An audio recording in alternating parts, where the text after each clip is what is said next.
Welcome to Slash Detroit for Friday, May 2nd, 2014. Today's episode is brought to you by Reverend Charles Williams and his promises regarding his sleep schedule. We're going to continue to fight against foreclosure. Yeah. We're going to continue to fight against Detroit bankruptcy. Yeah. We're going to continue to fight against emergency management. Yeah. And we won't get no rest until we kick Governor Snyder's ass right out of Detroit. The bobblehead of Jimmy Howard has been found, and at least one of the bobblehead bandits have been taken into custody by Allen Park Police.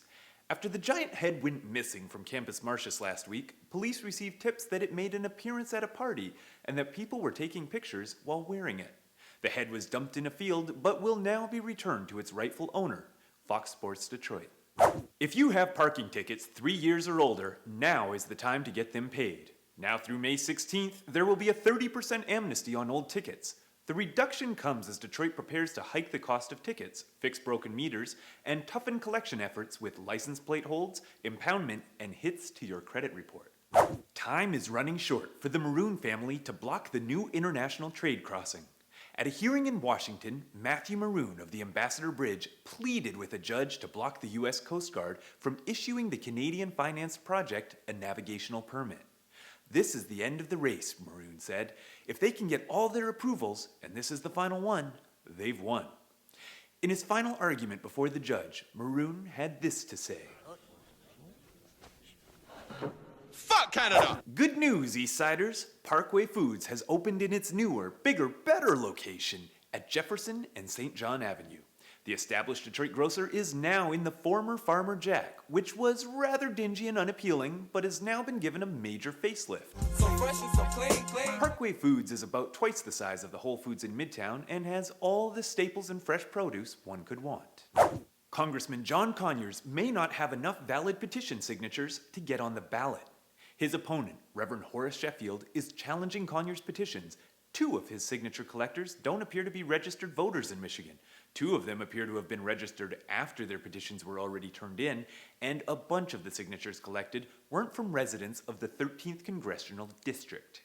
Congressman Conyers may have to mount a write-in campaign similar to Mike Duggan's because he has already had more than 800 signatures rejected, and another 200 rejections will take him off the ballot.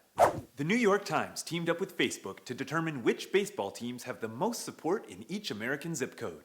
The paper plotted Facebook likes of team pages on a map, yielding some interesting results.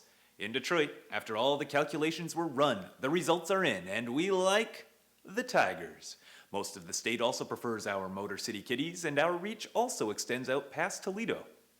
To celebrate this amazing discovery, Slash Detroit is giving away 2 sets of tickets to the Cinco de Mayo game this Monday against the Astros. All you have to do to win is sign up to get Slash Detroit in your email, and we'll raffle off the tickets this Sunday. Welcome to a new segment of Slash Detroit called Troll of the Week, where we scour the internet for the least helpful and most disruptive comments about our show. Last week, we got a couple of good ones. Over on Deadline Detroit, commenter JY asks, "Are those announcers trying to be purposefully annoying? I felt like I wanted to punch them in the face." I particularly like the thought that as I walk around downtown, there can be people who see me and want to punch me in my face, and I won't even know it. But I'm sorry to say, you didn't win this week's Troll of the Week. That prize goes to Redditor GoBlue0, who only has one request of the show. I wish that guy would get a haircut. The 90s are calling, they want their hair back. First off, this is a beautiful trolling because I actually had my hair cut that very morning, but apparently that wasn't up to your standards. Also, in a mere 84 characters, you managed to squeeze in 7 grammar mistakes. I'll link to your comment on Reddit, and whoever can first correct all of the grammar and punctuation that U of M didn't teach you will win a pair of tickets to an upcoming Tigers game.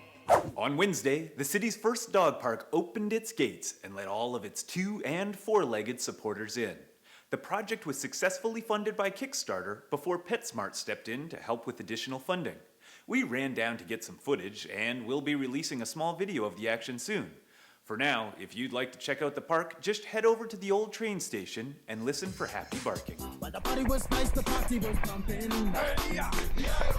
And everybody having a ball. Until the fellas started name calling. And the girls respond to the call. I have a poor one shout out. Who let the